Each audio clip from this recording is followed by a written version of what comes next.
por que Bolsonaro está em silêncio? Depois de 4 anos insuportáveis, fazendo live nas quintas-feiras e diariamente no cercadinho do Palácio do Alvorada, falando todo tipo de atrocidade, depois que acabou a eleição, ele se calou. Agora, o silêncio do Bolsonaro pode significar muita coisa, inclusive a sua chancela aos movimentos golpistas. E é isso que nós vamos falar hoje no nosso Café com Bolos. E aí, tem tempo para um cafezinho?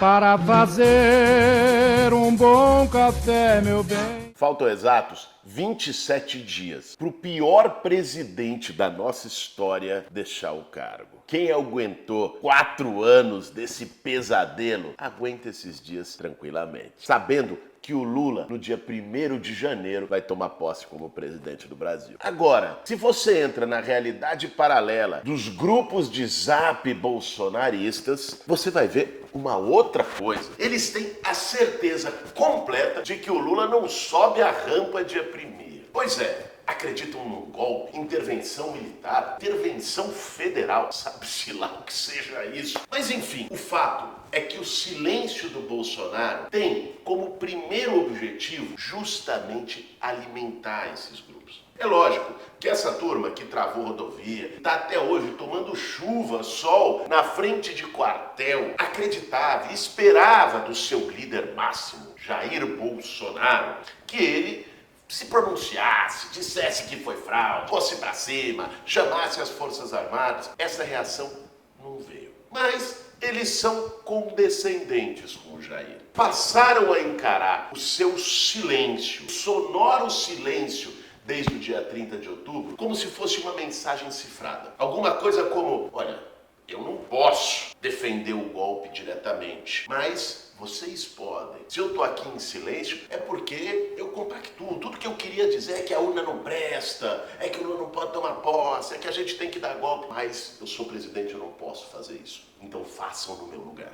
É esse sentimento que leva milhares de pessoas espalhadas pelo Brasil a ficar lá, acampada nos quartéis, ou até, como no Rio Grande do Sul, pedir intervenção pros ETs. A coisa é louca. É verdade que são cada vez menos. Esse movimento vem minguando, diminuindo, até porque teve uma ajuda decisiva do Bananinha, que enquanto chama os patriotas para estarem nos quartéis, estava lá curtindo a Copa no Catar. Aliás, o Bananinha gosta mesmo de luxo no Oriente Médio. Da outra vez, na viagem lá para a Arábia Saudita com o Bolsonaro, tinha se vestido de sheik, esse tipo de coisa. Mas ele gosta disso aí. E a turma começou a ficar magoada. Pô, Bananinha, você fala pra gente estar aqui, você fica aí e tal. Aí ele falou, vocês devem ter visto, que ele foi levar um pendrive secreto. Aqui não se fala só de Copa de futebol, não. Aqui nós estamos fazendo uma grande conspiração e eu vim trazer um pendrive. Enfim, o golpe tá aí, cai quem quer. Agora, o fato é que Bolsonaro, ao mesmo tempo que se mantém no silêncio, também articula os seus para se manifestarem. Então, Carla Zambelli fez um vídeo para o qual ela vai ter que responder na justiça. Nós, do pessoal, entramos contra ela. Essa mulher tem que ser presa, já passou de todos os limites. Fez um vídeo chamando, clamando pelo golpe militar. A deputada federal eleita. Crime direto contra a democracia. Esse é um ponto, viu, gente? A gente tem que saber separar o que é opinião e o que é crime. Quando vem, ainda mais uma referência pública, alguém que é deputada federal, vai e diz, golpe, o exército tem que vir, generais, venham, não sei o quê, ela está cometendo um crime. Isso é incitação à violência contra a democracia, incitação ao golpe militar. E vai ter que responder por isso. Ou seja, Bolsonaro em silêncio, ela falando. Bolsonaro em silêncio, Valdemar Costa Neto entra com aquela ação no Tribunal Superior Eleitoral pedindo a anulação das urnas que perdeu, né? É impressionante. Não, as que ganhou, tá uma boa. Agora, as que a gente perdeu, foi antes de 2020, lá inventou toda uma história para poder dizer que aquelas não valiam. Então, se você validasse ali, o Bolsonaro ganhava. Só que para deputado, quando o PL fez 99 na sua bancada? Aí não. Primeiro turno não, só no segundo turno. É piada pronta, mas isso teve uma funcionalidade. Na verdade, uma espécie de uma pressão da ala bolsonarista dura do PL sobre o Valdemar, que é um cara do centrão, porque quase metade da sua bancada, ou metade da sua bancada, são esses bolsonaristas extremistas. Falaram, se você não vier junto, bicho, a gente te abandona e sai do partido, você vai perder poder de barganha, e por aí vai. O silêncio do Bolsonaro tem o objetivo de estimular dentro da sua base, dentro dos seus aliados, a conspiração golpista, porque em nenhum momento ele chegou e disse publicamente, como se espera, como todos os ex-presidentes da história da República fizeram, eu reconheço, eu perdi a eleição, eu vou passar a faixa. Bolsonaro não fez isso. Então, o silêncio alimenta os golpistas.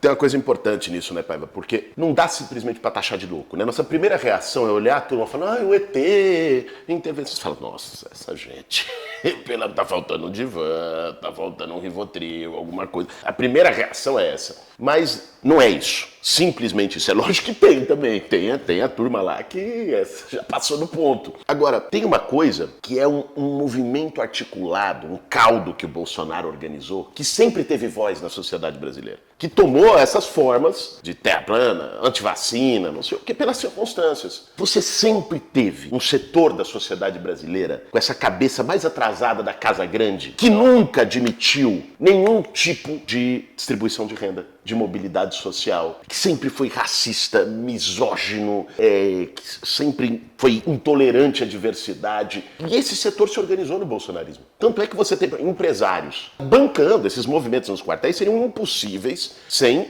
a estrutura toda que está por trás, que aliás agora está sendo investigada no Supremo. Tem método, tem uma estratégia que é desestabilizar. No fim do dia, eu acho que esses empresários que estão bancando, eles não acham que vai ter golpe militar, não sei o quê. Eles querem intencionar para manter o bolsonarismo como uma forte oposição ao Lula e tentar achacar o governo Lula e tentar deixar no canto do ringue. E esse é um ponto que a gente tem que estar muito atento. Para além da caricatura do golpismo, essa turminha, é engraçado, a história do pendrive, a história do disco voador, é uma coisa até risível. Mas tem uma coisa mais séria por trás disso. O que tem por trás disso é o bolsonarismo se organizando como uma força social e política que vai ser a principal oposição ao Lula, que vai ser uma oposição violenta, que vai ser uma oposição de rua, que vai tentar aproveitar brechas de momentos, talvez de perda de aprovação do governo não sei o quê, para vir com tudo. Isso precisa ser levado a sério e isso precisa ser combatido, porque usam táticas ilegais de estímulo ao golpismo, não tem que ter trégua.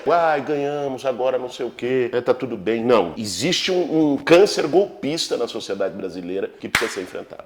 Nem tudo na história é movido por raciocínios muito complexos, estrategistas. Deixa eu olhar a história da humanidade, tu vai ver que às vezes uma decisão importante que marcou época foi tomada pela covardia, pelo medo, por razões, enfim, que estão fora de um grande cálculo estratégico. Então, existe um segundo motivo no silêncio do Bolsonaro, que não é apenas a estratégia de fomentar o golpismo e tal, que é o medo. Essa é a grande questão. Gente, vai lá, se coloca na pele do cidadão. O cara fez de tudo, fez o diabo para poder ganhar a eleição. Comprou voto como nunca, fez todo de PRF, barrando eleitor no Nordeste, tudo que você possa imaginar no limite da legalidade ou na ilegalidade, ele fez. E mesmo assim ele perdeu a eleição. Eu fico imaginando, acho que o Bolsonaro tinha certeza plena que ele ia ganhar a eleição. E aí tem uma coisa também, uma coisa meio depressão, de um impacto que cai no cara. Tem a certeza que ia ganhar. E ele sabe qual é a situação de perder. E por isso que pra ele era uma luta de vida ou morte. Ele sabe qual é a consequência da derrota. E aí é que tá também o medo, a covardia dele ficar escondido embaixo da cama. Eu não sei se vocês notaram, mas o Bolsonaro foi pra uma ou outra aparição pública, negócio de formação de cadetes, de oficiais, não sei o quê. O semblante dele era um semblante que exalava covardia. Porque vê só, ele estava na presidência, estava protegido por sigilo de 100 anos, estava protegido por o Aras lá segurando a onda dele na PGR, estava protegido por trocar o delegado da PF, que era prerrogativa dele para não investigar os filhinhos, para não investigar o assassinato da Marielle. Agora não tem mais. 1º de janeiro, Acabou. Ele sabe disso. E aí, meu amigo, quem deve teme. Ele sabe todos os esquemas dele, dos filhos, da família. Ou seja, que isso vindo a público, isso vindo à tona, o destino dele é a cadeia. Então, ele tinha uma rede de blindagem e de proteção como presidente da República que agora não vai ter mais. E não é só essa blindagem. O apoio político, ele vai perder. É aquela velha história. Rei morto, rei posto. Muitos deputados e partidos que estavam lá na base do Bolsonaro, tamo junto, quando viram que a casa caiu, se afastaram dele, já estão querendo negociar com o governo do Lula, que é o governo real, que é a perspectiva real. Os partidos que estavam, sou Bolsonaro, é o centrão, que vai com quem tiver no poder, a gente sabe, conhece isso na história do Brasil. Então ele fica cada vez mais isolado, sozinho, só ele e os filhos. Até a Michele parece que já não tá aguentando mais. Ou seja, briga na família, o Carluxinho brigando com Bananinha, que parece que também não teve a aprovação do Rachadinha. Meus amigos, isso aí vai dar problema, vai ser exposto publicamente. Então Bolsonaro tá morrendo de medo, né? E não quer se comprometer mais. Ele tá ali, ele não sabe o que fazer também no fim do dia. Ele sabe que se também andar fora da linha, ainda mais nesse momento, depois de derrotado, o Supremo pode ir pra cima dele. Ele vai voltar pra primeira instância, vai perder o foro privilegiado. E aí vai começar a investigar as coisas. Os crimes na pandemia, a CPI da Covid que tá engavetada lá na Procuradoria, todos os esquemas de corrupção. Então, eu acho que tem um misto aí. De um lado, uma anuência com a estratégia golpista, deixando para os seus aliados a tarefa de eu tô aqui olhando, tô apoiando silenciosamente. Então tem essa estratégia de não reconhecer o resultado da eleição e fomentar esses movimentos. Mas de outro lado, é medo, é covardia, medo de parar na cadeia. E o cara não sabe o que fazer e tá abalado até hoje. Então, gente, o nosso trabalho em 2023 vai ser imenso. Reconstruir o Brasil da tragédia que eles deixaram. Eu já falei aqui no Café com Bolos, né, dos dados que a gente recebeu, do orçamento, obra parando em janeiro, se não tiver a PEC do Bolsa Família, porque ele deixou um orçamento fictício, irresponsável, absurdo completo. Então nós vamos precisar reconstruir o país, mas ao mesmo tempo sem dar trégua para o golpismo e o bolsonarismo. Não pode afrouxar a corda com essa gente, porque o que está em jogo é o futuro do país. Nós vamos ter que trabalhar para que o Bolsonaro seja responsabilizado, ele e os seus, para que o Bolsonaro seja punido, responda pelos seus crimes. Esse também vai ser um grande desafio de 2023. Com o fascista não se dialoga, não se entrega flores, não se é pedagógico. Fascismo se enfrenta. Esse foi mais um Café com Bolos. Para fazer um bom café, meu bem.